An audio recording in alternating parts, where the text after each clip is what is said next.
buenos días, amigas y amigos internautas. Bienvenidos a Utopística. Utopística, el programa de la Biblioteca Jesús de Piñero en la red. En esta ocasión vamos a tener un programa muy especial, toda vez que es un homenaje a un distinguido profesor universitario, pero persona también destacada en el mundo político a través de toda su vida, quien ha hecho una contribución muy particular en temas de nuevas bibliografías críticas que nosotros queremos compartir en esta mañana para conocimiento de las amigas y amigos internautas. Para hablar sobre este legado bibliográfico crítico me acompaña el doctor José Calderón, profesor de la Universidad del Turabo, el doctor José Carlos Arroyo, quien es catedrático auxiliar de la Universidad del Turabo, y como en ocasiones anteriores el doctor Jaime Parch, quien es el historiador y director de la colección Jesús de Piñero. Así que le damos la más cordial bienvenida a los tres colegas que vamos a estar compartiendo este programa. Gracias. Vamos a dar comienzo poniendo un poco en contexto, tratando de darle un punto de partida a la complejidad y la amplitud de la figura de Juan Manuel García Pasalacqua, y además de la complejidad y amplitud de su legado académico. Me gustaría comenzar aludiendo a dos textos importantes que fueron publicados en su último año de vida. Me refiero particularmente a un documento autobiográfico que fue publicado en la revista Ámbito de Encuentro bajo el título La pluma fue mi fusil, autobiografía textual de medio siglo. Y además aludo también a su última columna en el periódico El Vocero. Él escribió prácticamente en esos últimos años, todos los jueves, en el periódico El Vocero. Así que estoy aludiendo a esta última columna, que prácticamente es su despedida y es casi también un testimonio del legado que él quiere dejar al pueblo de Puerto Rico. ¿Por qué menciono estos dos puntos? Porque ahí es que él describe las 6 etapas más importantes de su vida. Así que él establece una diferenciación en términos de estos distintos periodos y la importancia de cada uno. Para comenzar, yo voy a darle una lectura y me gustaría que entonces fuéramos a comentar cada una de las etapas. La primera fue la de la etapa que él le llamó la del estudiante. Y obviamente el estudiante, tanto en Puerto Rico como en los Estados Unidos. Y aquí reconoce las aportaciones de doña Isabel Freire de Matos Paoli, el doctor Arturo Morales Carrión, Carl Deutsch, que fue una figura sumamente importante en sus años universitarios en Harvard, y Carl J. Friedrich. También la segunda etapa que él llamó la del joven ayudante de gobernadores. Obviamente por la importancia que tuvo para este joven recién egresado de una universidad, trabajar de cerca con la figura política más importante de su momento, que era Luis Muñoz Marín, y la figura contestataria más importante de ese periodo también, que lo fue Roberto Sánchez Vilella. El tercer elemento que él menciona fueron sus 2 décadas como asesor de instituciones universitarias. Y una de ellas, probablemente la más importante, pues ha sido su legado en esa función al sistema universitario Ana G. Méndez. También destaca el periodo como consultor en Casablanca. bajo la presidencia de James Carter. Y esta fue muy importante y ya lo estaremos comentando cuando mencionemos futuros alternos, cuál fue su rol en este periodo. También lo que él llama el periodo como observador internacional de elecciones, participando y colaborando con la Fundación Carter, supervisando elecciones alrededor del mundo, lo cual le permitió un conocimiento sumamente preciso de las complejidades de los procesos electorales, columnista en la prensa del país, y una de las más importantes, y yo creo que la más gratificante de su vida, y además cuando él mencionó en un momento dado que él quería que se le recordara por esa última etapa como profesor, que a él se le recordara como profesor, y obviamente como profesor en dos instituciones particulares que fueron el Centro de Estudios Avanzados de Puerto Rico y el Caribe, y en sus últimos años la Universidad del Turabo. Así que estos son las 6 etapas en las que Juan Manuel García Pasaracua dividió su legado, su esfuerzo y su aportación. Me gustaría pues que diéramos comienzo a la conversación después de esa introducción, un poco acercándonos a las distintas etapas y al valor o la importancia de cada una de ellas. Vamos a empezar con José Carlos. Bueno, yo creo que es bien importante la primera etapa, porque la formación de Juanma tiene mucho que ver con su familia, su trasfondo familiar, ¿no? Su tío fue candidato a la gobernación por el PIB. Su papá fue profesor y uno de los fundadores de la Facultad de Estudios Hispánicos de la UPR, en Río Piedras. Y Juanma, en cierta forma, reacciona un poco a esto, ¿no? Él viene de una familia con una cultura hispanófila bien fuerte, que poco a poco él va a ir poniendo distancia. Ya al final de su vida vemos que él toma una posición totalmente opuesta, donde él coloca la identidad nacional no en el legado español, sino en el legado mestizo y mulato y en la cultura popular.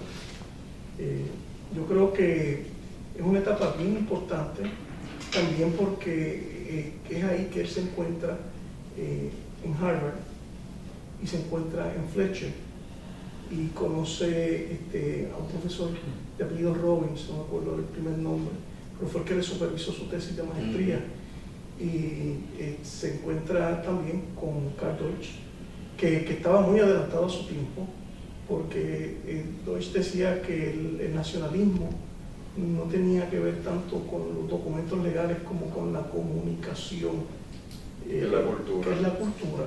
Y Deutsch ya apuntaba hacia la creación nacional a través de la cultura, o por lo menos el sentimiento nacional. Y claro, Friedrich, que es el quien lo recomienda a Muñoz.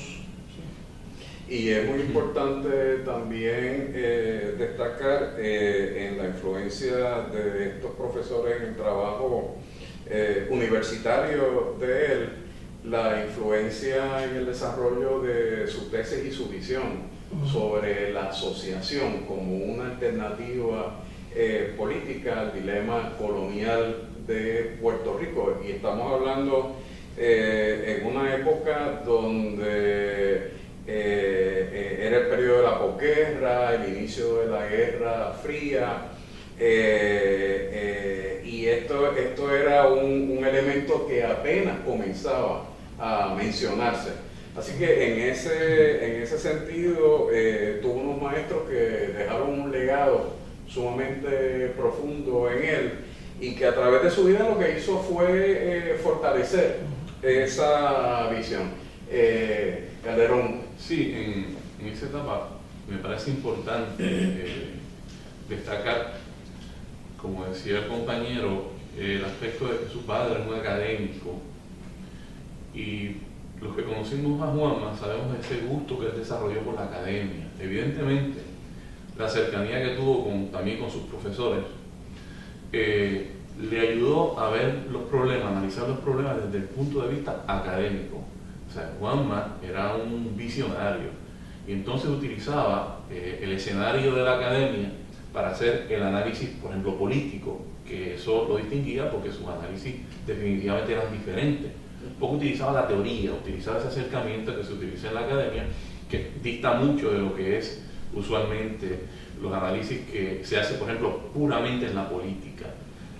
Por ejemplo, su visión del constitucionalismo es muy diferente a lo que uno lee en los textos políticos, ¿no?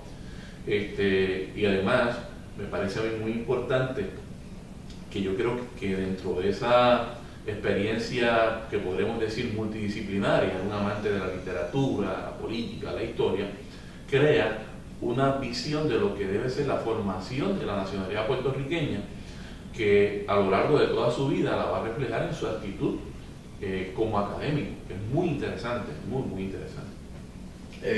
Jaime. No, pues concuerdo con los compañeros, ¿no? De la importancia de su trasfondo familiar. Pienso que como profesor, que Juanma nunca dejó de ser estudiante. Si uno examina la manera en que él escribe, su manera de pensar, la manera de ser profesor, pues se nota que también sigue siendo estudiante. La disciplina de estudiante nunca lo dejó. O sea, tiene una rigurosidad en su propia disciplina académica, de que exige a sí mismo documentarse, prepararse, saber lo que quería presentar a su estudiante, al público, a los lectores, ¿no? Me parece que esa disciplina de estudiante le duró toda la vida, ¿no? En su manera de presentar su análisis y sus clases. Algo muy importante de otra de estas etapas de la vida de Juan Manuel García Pasalacua, como ya mencionamos, fue la del joven ayudante de gobernadores. Y obviamente su relación con Luis Muñoz Marín lo marcó a través de toda su vida. Ahora, aunque él reconocía la importancia de la figura política de Muñoz, entendió la complejidad de la posición política de Luis Muñoz Marín, y ese trabajo yo creo que se reflejó en un texto muy poco conocido y todavía menos comentado, que yo creo que es la otra cara de Luis Muñoz Marín. Es la cara de Luis Muñoz Marín, podríamos decir así, con sus interioridades, y es el texto de Conversaciones en el Convento, que fueron las reflexiones en torno a su preparación para la conferencia Kotkin en Harvard. Y digo esto porque yo recuerdo cuando yo me acerqué a las memorias de Luis Muñoz Marín, editadas por Jaime Benítez, y me parecieron sumamente aburridas, porque solamente se acercaban a la historia política tradicional. Y de repente, cuando después de múltiples esfuerzos y de haberse perdido el manuscrito, se recupera, pues de repente es una visión completamente distinta. Claro, esa no es la visión pública, esa es la visión de la figura política que reconoce las graves contradicciones en las que se inserta su práctica política. Y obviamente eso es lo que él llamaba la guerra en la conciencia de Luis Muñoz Marín. Así que debió de haber sido una relación sumamente interesante entre este joven estudiante universitario con unas nuevas ideas de cara a un nuevo tiempo, y entonces los secretos del patriarca, ¿verdad? Con sus intensas agonías, porque obviamente era consciente también del peso y el lastre del colonialismo en Puerto Rico. ¿Sus comentarios? Sí, yo quisiera hacer un comentario sobre la conversación en el convento, porque hasta el momento en que se encuentra el documento, ahora no recuerdo exactamente la fecha, pero era como para el 2001 o el 2003, ¿no? hasta ese momento sí se conocían las conferencias Godkin y se habían trabajado, pero el trasfondo del cual Juanma hablaba de que existía un documento, pero que no se había encontrado, ese trasfondo donde Juan Manuel, un joven Juan Manuel, se sentaba con Luis Muñoz Marín en la playa del convento, que tenemos que hacer referencia al hecho de que es una playa donde estaba la casa Sí, a eso de que nos verano de referíamos. Pinocho. Sí.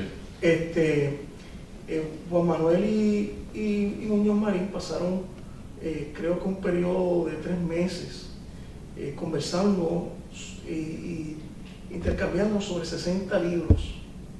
El objetivo de esto era crear los discursos que él iba a dar en Harvard, que lo había invitado precisamente Friedrich a darlos. Es bien importante una tercera figura que está allí, que es Samuel Halpern. Halpern estaba, y Juanma lo describe en la publicación, él simplemente estaba allí de observador. Él le aportó muy poco a esto, pero más tarde... Realmente no tiene mucho que aportar. No, pero una vez se le entrega, se termina el documento preliminar, él es el que lo pule y lo redacta. ¿Por qué esto es importante? Porque Halpern, sabemos ya, ahora, claramente, y ya Juanma lo había dicho anteriormente, era un agente de la CIA, de la Agencia Central de Inteligencia. Y Halpern, para beneficio de nuestro público, fue un elemento crucial en los atentados contra la vida de Fidel Castro. Estuvo envuelto en la República Dominicana también cuando se le da el golpe de Estado a Juan Bosch, porque él supuestamente era un reportero de la revista Time, pero realmente eso era una fachada para ocultar su verdadero trabajo, que era con la Agencia Central de Inteligencia. Así que sí, entonces él se sentaba a escuchar, en cierta forma también sirviendo como él lo que hacía era escuchar para luego relatar en la Agencia Central lo que se discutía en esa conferencia. Y creo que es un libro bien importante porque vemos a un Muñoz hablando sobre soberanía. La colonia militar, la confederación, la federación, la asociación. Es el Muñoz inédito. Sí. Es el Muñoz inédito. Y algo muy importante también, el doctor Pedro Reina Pérez trabajó este tema como parte de como su tesis doctoral y relata y trabaja muy bien con los contenidos. Este asunto de la crisis que creó en Muñoz, el propio Juan Manuel la relata cuando destaca lo difícil que se le hizo a Muñoz enfrentarse a esas conferencias, las cuales estuvo eludiendo por una cantidad de tiempo, y además nunca entregó los borradores, porque la tradición establecía que una vez finalizada la conferencia, pues obviamente como era una conferencia distinguida, la universidad la publicaba, pero él nunca entregó ese material. Y hay algo muy importante también, el lugar en el cual se encontró ese manuscrito fue en una de las mesitas de noche del cuarto de Luis Muñoz Marín, así que era un documento que siempre estuvo muy cerca de él. A mí me llamó mucho la atención de cómo se encontró, porque fíjate que es un lugar íntimo. Nadie se le ocurriría buscar ese documento allí. Además de que en el sentido simbólico es un lugar íntimo, o sea, esto es algo que él lo tenía cerca y lo vigilaba. De hecho, Juan Manuel contaba de que él tenía una copia y Muñoz sabía que él tenía una copia y lo manda a buscar y le dice entrégala. Juan Manuel tenía otra copia que nunca se le entregó, pero la original la tenía Luis Muñoz Marín. con sus anotaciones. Yo creo que es un libro genial, y Cavilando el futuro, si no me equivoco. Sí, es la de Pedro Reina. Que es sobre la conferencia. Sí, esos dos libros hacen un complemento. Muy bueno. Que también es una tendencia en Juanma. Sus libros muy rara vez Dan un salto. Ellos dialogan entre sí. Hay un aspecto bien importante en todo este proceso, y es, si analizamos la figura de Juanma, o sea, este joven, un jovencito, o sea, ¿qué movió a Muñoz a tener esa confianza en este joven y descargar toda esta gran responsabilidad en este muchacho que evidentemente inteligente, brillante, pero no tenía la experiencia en ese momento?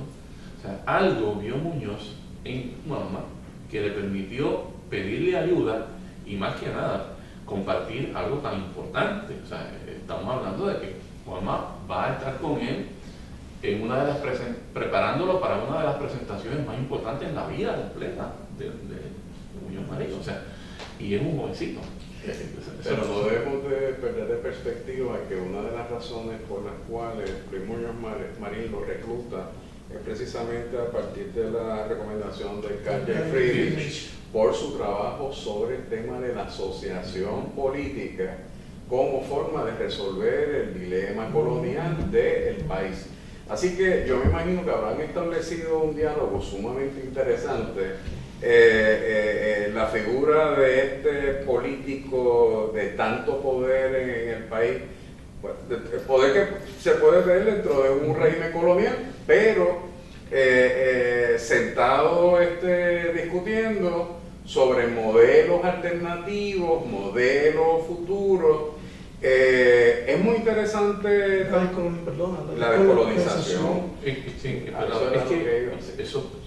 Es que eso fue lo que vio Muñoz en Juanma. O sea, tiene la posibilidad, o sea, tiene la teoría que me puede ayudar, y de hecho, muy importante me parece a mí, porque Juanma define a Muñoz como esta persona que cede al acomodo, tiene que acomodarse. Y estoy totalmente seguro que en esas conversaciones él define, o sea, él lee a Muñoz y dice: mira, el Muñoz que conocemos, el Muñoz que se proyecta, es otra cosa. Este es el verdadero Muñoz, pero es producto de un acomodo a lo posible. Claro, ese podemos decir que a la luz de las reflexiones en torno a estos textos importantes, que cuando vemos los títulos, resultan ser las reflexiones contemporáneas más importantes que se están dando en el mundo. Y sus autores son líderes revolucionarios, visionarios políticos, o sea, era la literatura del momento. Y eso es lo que él le trae. Y le dice: tú te lees esto y vamos a trabajar un resumen, y eso es lo que va a ir enriqueciendo el documento. Claro, al otro lado está esta figura trágica, ¿verdad? Cediendo a todo este proceso, y por eso es que él llama a esta situación tan compleja la lucha civil en la conciencia de Luis Muñoz Marín, porque estaba consciente de lo que estaba haciendo, que no estaba bien, porque estaba muy consciente también de lo que debería de estar haciendo. Así que es un libro que son unos textos que destacan esa tensión en la interioridad de un hombre que fue una de las figuras claves del pasado siglo XX. Sí, y me parece también, debo de añadir, que es producto de una herencia también, porque ese mismo problema lo tuvo su padre. Igual. Lo mismo, ¿no? Que he trabajado la figura del padre, enfrentarse a los intereses de la potencia más importante y poderosa del mundo, y tú representando la colonia, esa potencia, querer ganar espacios de representación, querer ganar espacios de autoridad, de poder. Mira, la única manera de tú hacerlo es a través de un ejercicio de acomodo, no hay otra. Y eso Juanma lo tenía sumamente claro, y lo leyó en Muñoz desde muy temprano. Ay, yo creo que Sin duda, la figura de Muñoz pues, es parte del importante proceso de identidad de Juanma, ¿no? Y tiene un impacto en su vida que duró el resto de su vida. Y yo creo que Juanma, como han dicho los compañeros, ¿no? Ve en la vida de Muñoz esta figura de este hombre que toda su vida ha luchado contra lo que Juanma va a llamar el hegemón. Esa figura de ese poder que está allí.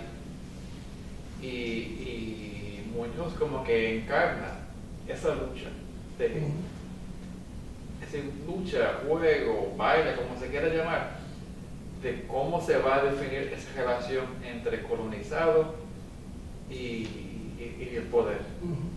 Y yo creo que ese le sirve a Juanma toda su vida como lección, ¿no? Y saca de esa experiencia constantemente conocimientos, ¿no? Que incluyen en su escrito.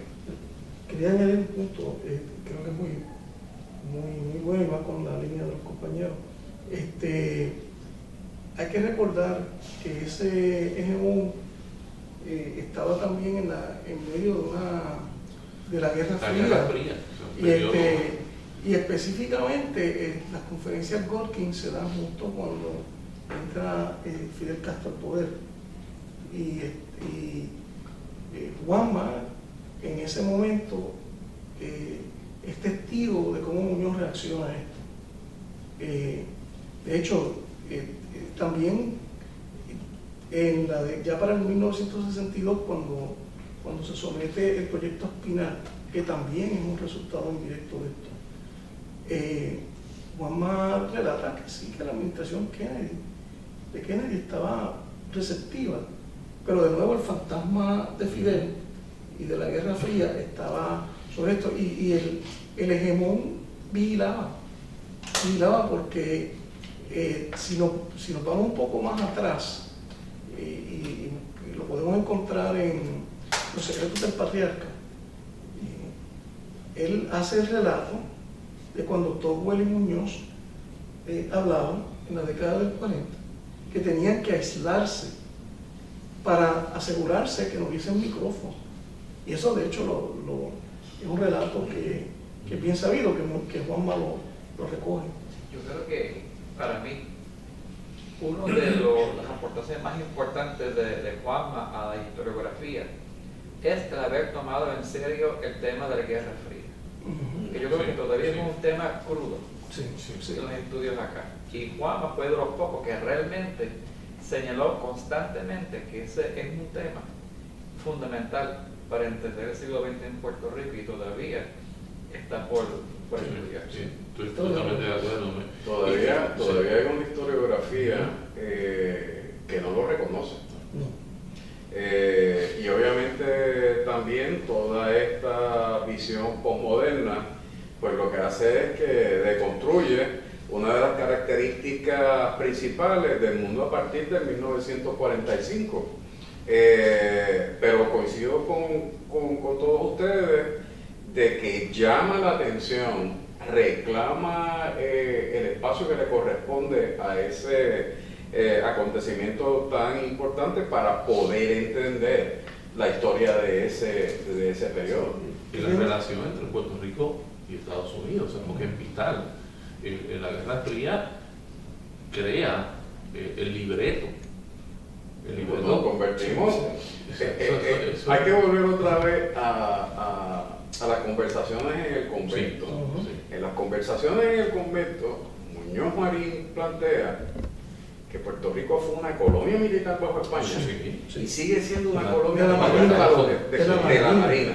En ese sentido, nosotros no podemos entender el siglo XX de Puerto Rico si nosotros no entendemos los intereses geoestratégicos de la Marina.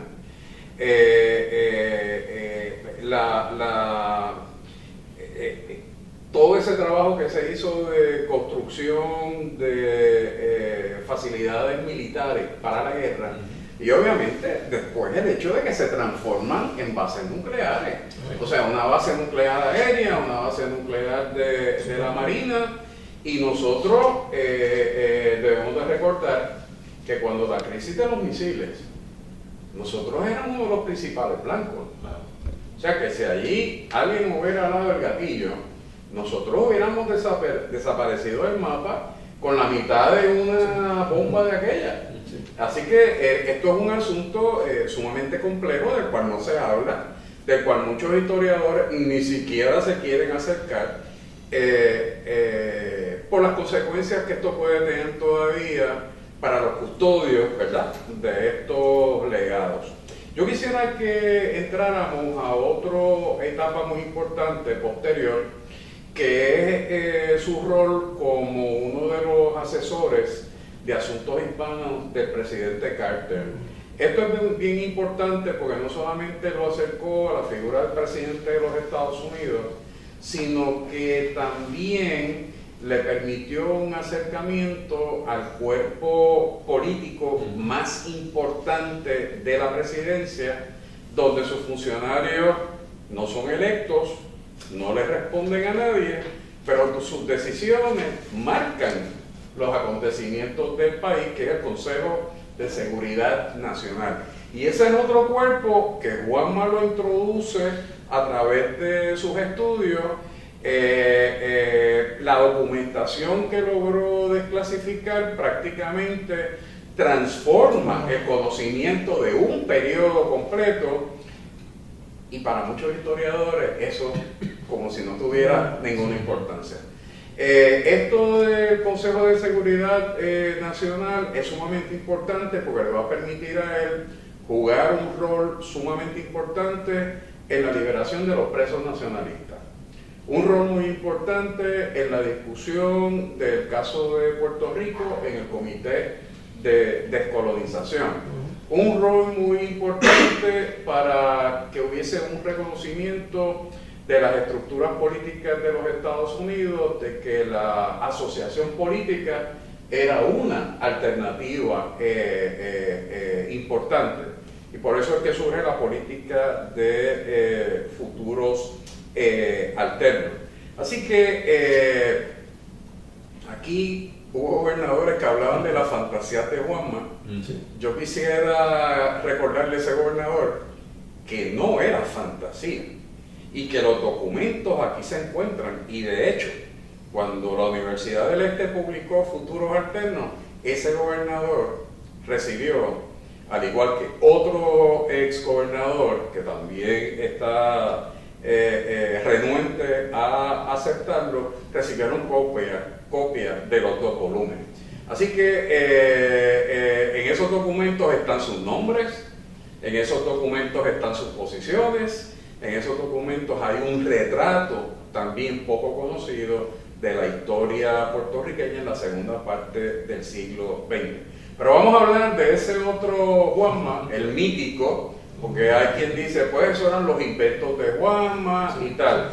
Y lo que nosotros hemos aprendido con el estudio de los documentos del Consejo de Seguridad Nacional, que no era mitología, que no era sencillamente un contacto pasajero, no era su febril imaginación, todo lo contrario, era un personaje que fue clave en unas etapas.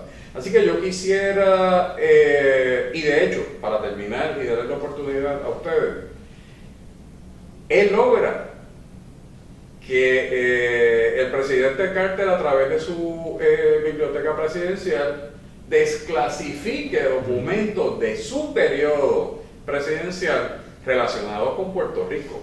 Yo creo que en ese sentido, y yo lo trabajé así en el libro, yo creo que nosotros debemos de agradecerle al presidente Carter la desclasificación de esos documentos, mucho trabajo que nos está dando conseguir otros. Y a Juan Manuel, sencillamente, por el vínculo que tuvo con el presidente Carter y que permitió el manejo de esos documentos, que son documentos privilegiados. Así que vamos a hablar de Juan Manuel en Washington. Bueno, yo creo que el tema de futuros alternos y de Juanma como asesor del Consejo de Seguridad Nacional toca dos puntos importantes. Uno, el de el régimen permanente, el gobierno permanente de Estados Unidos, y el hecho de que Juanma fue testigo de eso. Y creo que tú lo has mencionado en muchas otras ocasiones, de que Juanma, una de las cosas que él hace es que él deja un testimonio. Él plantea unas ideas que después la van a recoger sus alumnos y otros investigadores y estudiosos. El segundo punto tiene que ver con la historiografía, que ustedes bien señalan, ¿no? Ese vacío, ese espacio gris que nadie quiere entrar. ¿Por qué?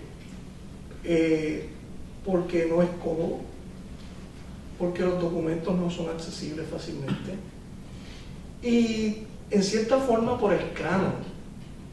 Juanma, una de las cosas que Juanma criticó mucho la historiografía tradicional puertorriqueña era el intentar de hacer un relato de Puerto Rico casi como si Estados Unidos fuese algo lejos, algo distante, y ese canon se queda y todavía está aquí. O sea, tratar de entender cómo opera Estados Unidos más allá de lo superficial, o sea, de la división de poderes, más allá de los partidos, de las elecciones, para entrar en otras dimensiones, que algunas son secretas y algunas no son tan secretas, están ahí, y él lo trabaja en Hegemón. Esa parte es bien importante porque Juanma hace una crítica fuerte a esa historiografía tradicional que deja fuera la Guerra Fría. Él, en su rol como consejero del Consejo de Seguridad Nacional, Juanma va a tener acceso también a las discusiones que se dan, y también como miembro no solamente del Consejo Nacional, si me ayudas aquí con... Él también participó de un consejo asesor hispano. Que entonces eso le dio también otra dimensión. Y nada, Juanma va a estar, va a ser testigo de lo que va a suceder. Incluso, me acuerdo que Juanma mencionaba las negociaciones de Carter con Fidel Castro. Pero ahí hay que recordar también, y perdona que te interrumpa, para que no se me olvide, y después volvemos a ese punto, la importancia del texto de la Séptima Guerra. Porque en ese momento también se convierte en una especie de interlocutor, no solamente entre Puerto Rico y Estados Unidos, sino también entre los Estados Unidos y Cuba, y Cuba y Puerto Rico. O sea, también desde otros sectores políticos han planteado que eso también era una fantasía, y resulta que eso no era así. Que sí hubo una triangulación, ¿verdad?, de sus intervenciones, obviamente en la búsqueda de un objetivo político principal, que era ¿cuál? La descolonización de Puerto Rico. Y yo creo que eso hay que reconocerlo. Me parece que es una figura que logró como muy poco ese acceso a círculos de poder y ese acceso a la formulación de la política real, o sea, no la política electoral, la política real.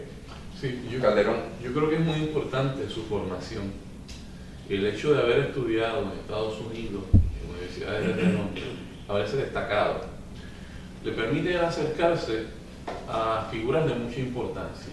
Cuando es reclutado para estar en Washington, Juanma tiene una habilidad extraordinaria para saber sacarle provecho a su posición, ¿no? A sacarle provecho a la situación que está viviendo. Entonces, estos contactos que él hace, esta influencia que él tiene en Washington, van a ser importantes no solo para este periodo, sino para toda su vida.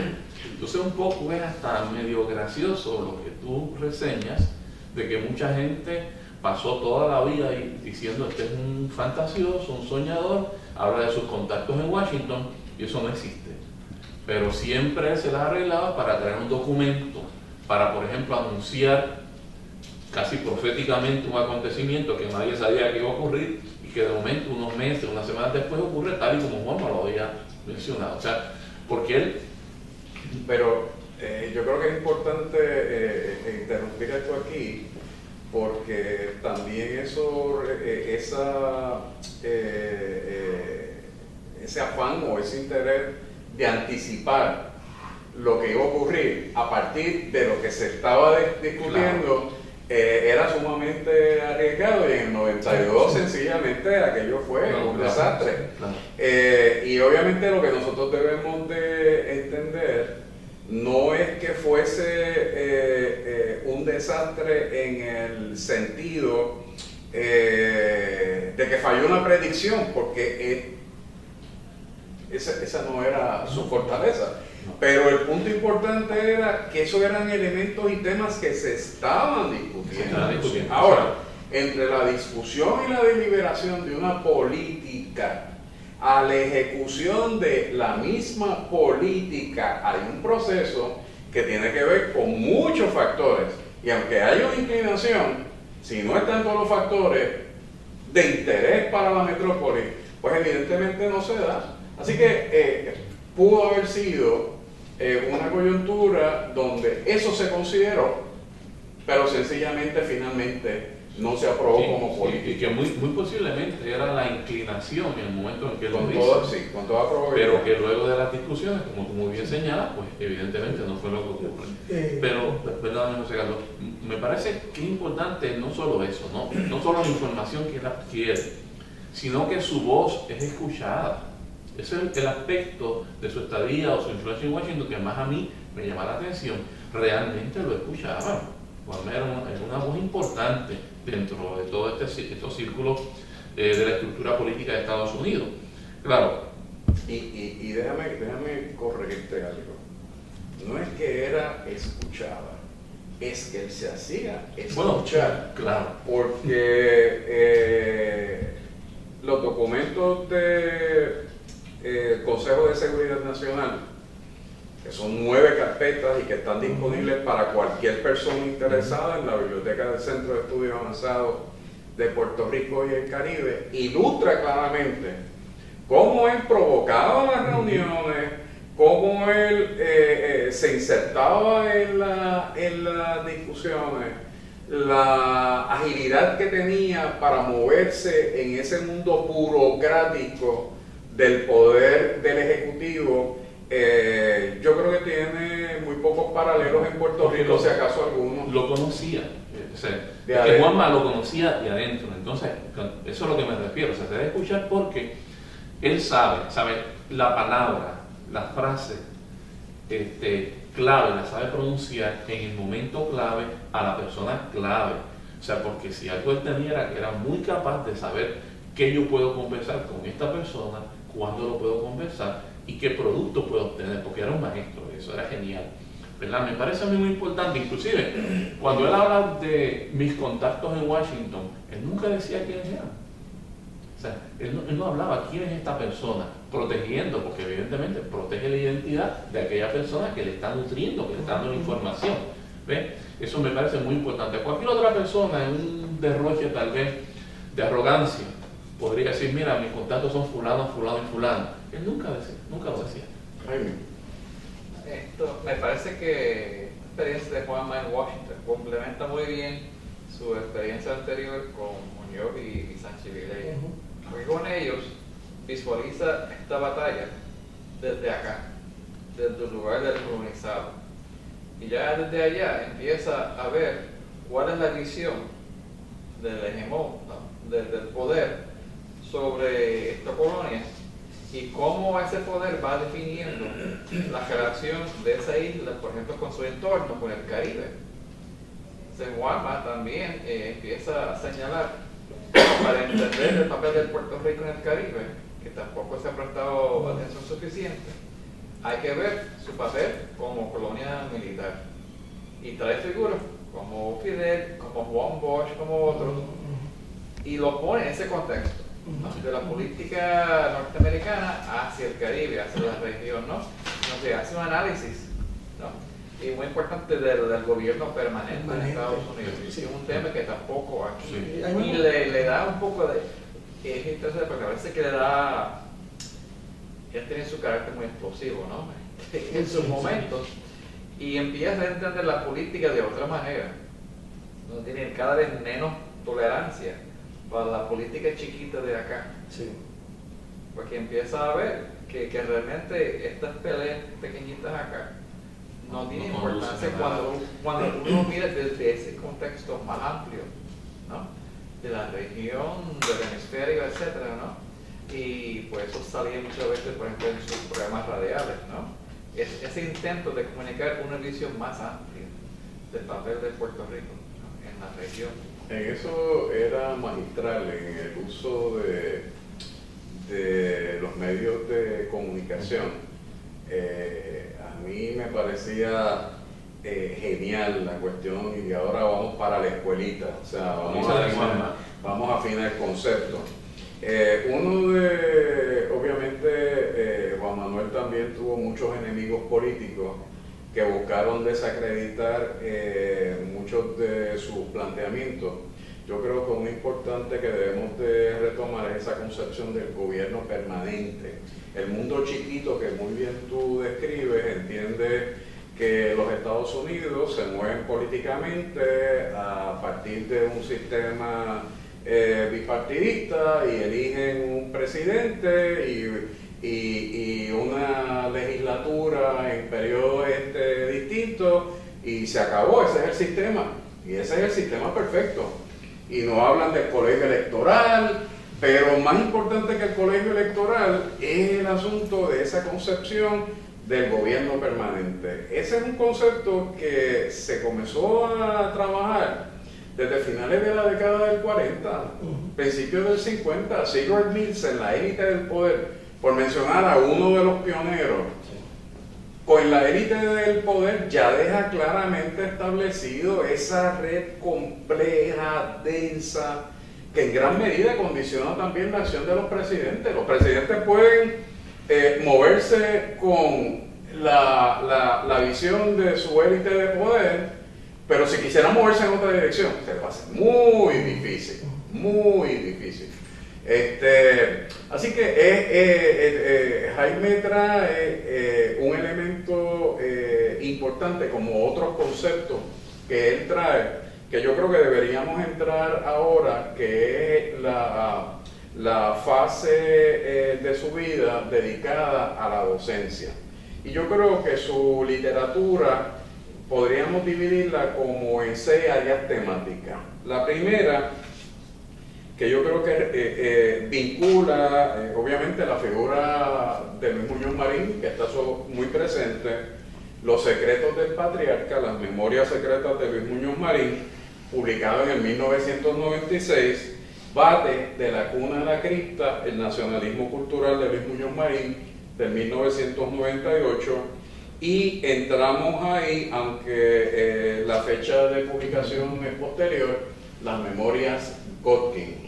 Y yo creo que en el caso de estos 3 textos entran a esa complejidad de la figura de Muñoz. Ya lo habíamos mencionado en Los secretos del patriarca, que ahí es que él trabaja con ese concepto de la guerra civil en su conciencia. Y en Bate de la cuna a la cripta, pues también abre una gama bien amplia de posibilidades de estudio, tanto del periodo como de la figura, y Conversaciones del convento ya las hemos mencionado. Los comentarios de ustedes. Bueno, Sí, por favor. hay 2 puntos que me gustaría tocar. Uno es sobre, se quedó en el aire, lo del gobierno permanente. Yo sé que lo vamos a tocar un poquito más adelante cuando hablemos de Genón, pero Juanma señala que la estructura de cómo, de ese aparato que existe en Estados Unidos para determinar la política pública interna y externa es bien complejo, bien complejo. Y entran en juego muchos elementos, que lo vamos a ver más adelante, pero realmente es algo que hay que estudiar, que tenemos que darle más importancia. Lo otro, yendo al caso de Muñoz, vemos en Los secretos del patriarca que vamos a hacer algo muy interesante. Él no hace una biografía per se. Él lo que coge es que toma una serie de textos que hablaban de Muñoz, sus recuerdos de Muñoz, y los pone a interactuar. Y es bien interesante porque Juanma, ahí empieza una práctica, o es parte de un proceso que pasa Juanma como académico, donde la deconstrucción del texto es crucial. Y ahí vemos otra influencia ya teórica, que es la de Said. Pero Los secretos del patriarca, también él trata de romper con el mito de cómo se veía Muñoz. Especialmente tratando de buscar esas contradicciones que tenía Muñoz. Y algo muy importante que se ve entre líneas, y que él lo mencionó en otras ocasiones, no recuerdo ahora si lo mencionó en Los secretos del patriarca, pero el hecho de que Muñoz Marín era primus inter pares. Pero, o sea, él era la cabeza de unos pares, pero no contrario a la imagen que nosotros tenemos. Él respondía a unas presiones externas e internas. Calderón. Sí, yo creo que como tú señalas, ahí es donde más fácil se puede ver la postura de él como académico, ¿no? Porque, por ejemplo, en Bate, él mueve a un grupo de personas, estudiantes, a escribir. O sea, parte de un seminario que se da, y él recoge esos trabajos, cosa que acostumbraba a hacer. No es el único libro, no es el único texto que él trabaja desde la perspectiva de sus estudiantes, de los trabajos que él motivaba a sus estudiantes a escribir, que como académico me parece que eso es una de las cosas que todos soñamos, ¿no? Que nuestros estudiantes escriban y analicen. Y claro, siempre desde una línea de análisis donde el texto es principal, como decía el compañero. Él tenía siempre esta situación, este énfasis de leer, era un lector voraz, pero que en ese texto él empezaba, en ese proceso de construir, construía. O sea, de construye para construir. Entonces construye la imagen, ve cosas en ese texto que tal vez otro. Mira, yo he leído trabajos de Juanma, he leído reseñas de texto, que algunas veces yo digo, pero eso estaba en el libro que yo leí. O sea, esa capacidad de leer el personaje y el texto, que lo convirtió realmente en un académico de primera, sin duda alguna. Jaime, nos quedan apenas 5 minutos. Vamos a ver cómo lo convertimos en 10. Bueno, yo te quería comentar que Juanma como profesor, ¿no? Mi experiencia personal. Tomé varios cursos con Juanma, ¿no? Y parte de nuestro público yo sé que son maestros y profesores. Y realmente en términos de profesor, Juanma, a mi modo de ver, fue de los mejores que tuve, en el sentido de que era un hombre sumamente responsable, se preparaba, leía y exigía. Sí. O sea, llevábamos varios regaños fuertes y Juanma no tenía pelo en la lengua, ¿no? Y exigía que sus estudiantes se prepararan y que presentaran argumentos fundamentados por lo que fueron a escribir o decir en el salón de clase. Y siempre dejaba por lo menos dividir la clase en dos partes, ¿no? Discusión de los textos que analizaba detalladamente y una segunda hora de discusión abierta, ¿no? Que era fascinante la manera en que él, como pedagogo, sacaba las ideas de los estudiantes y ayudaba, como dice la palabra, ¿no? A parir unos conceptos, ¿no? Y de ahí yo creo que ha salido por lo menos un grupo de historiadores. Las tesis. Y realmente yo creo que quizás el más orgulloso que tenía Juanma era su grupo, ¿no? Sus estudiantes que seguían produciendo e investigando, ¿no? y como decía José Carlos, tenía muy poca paciencia con la historia clásica, ¿no? Bueno, él tomaba nombres y otras cosas, ¿no? Pero me parece que como profesor se veía que los temas históricos no era una cosa de un profesional de la historia, sino que eran temas que eran importantes para él y que él consideraba importantes para el país y para el futuro del país. Y por eso la poca paciencia que él tenía con otros historiadores, que pues se acercaban de una manera como fría a los textos, los conceptos, a la batalla de ideas. Y eso fue una cosa que yo por lo menos como estudiante saqué de los cursos de Juanma, ¿no? Que se va a estudiar historia, pues no es una cosa de gabinetes de estudio, es decir, que son temas y trabajos y luchas intelectuales sobre temas que realmente importan. Un último comentario sobre el tema de la docencia de Juan Manuel. Tiene que ver con un elemento sumamente importante en nuestro país por lo poco que se practica, y es precisamente el manejo de los marcos teóricos, las fuentes bibliográficas, los autores fundamentales. Una revisión de la bibliografía que hemos mencionado y de los 22, 23 textos que fueron publicados, usted va al recuento bibliográfico, va a la cita al calce y de repente usted comienza a descubrir una serie de autores que son fundamentales para entender cualquier disciplina. La práctica de investigación no se puede hacer sin ese conocimiento, y yo lo que recuerdo es haber descubierto figuras fundamentales en términos de mi formación, como Edward Said y Manuel Wallerstein y otros que yo nunca había oído.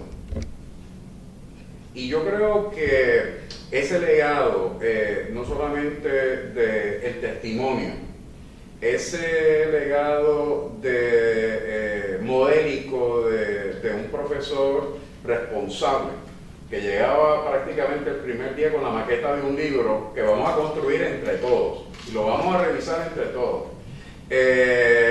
El manejo de las fuentes teóricas, que era un descubrimiento extraordinario y exquisito, cuando uno empezaba de repente a poder entender con mayor claridad problemas tan complejos, e independientemente de la severidad y del folclore que se daba dentro del salón, yo entiendo que todos los que pasamos por esa cátedra tuvimos una experiencia excepcional que nos ha marcado, ha promovido en nosotros un deseo, un interés de hacer las aportaciones que consideramos oportunas en ese momento. Pero lamentablemente se nos ha terminado el tiempo. Yo creo que tenemos material como para otro programa, sin duda.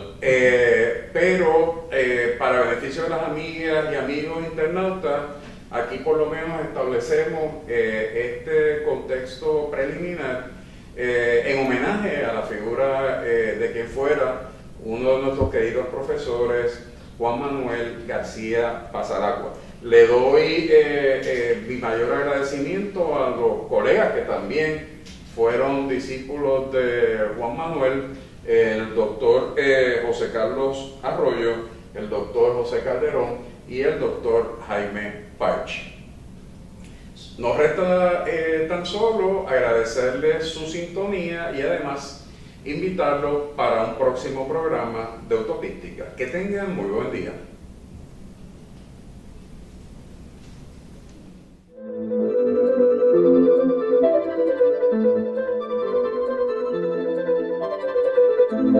Thank you.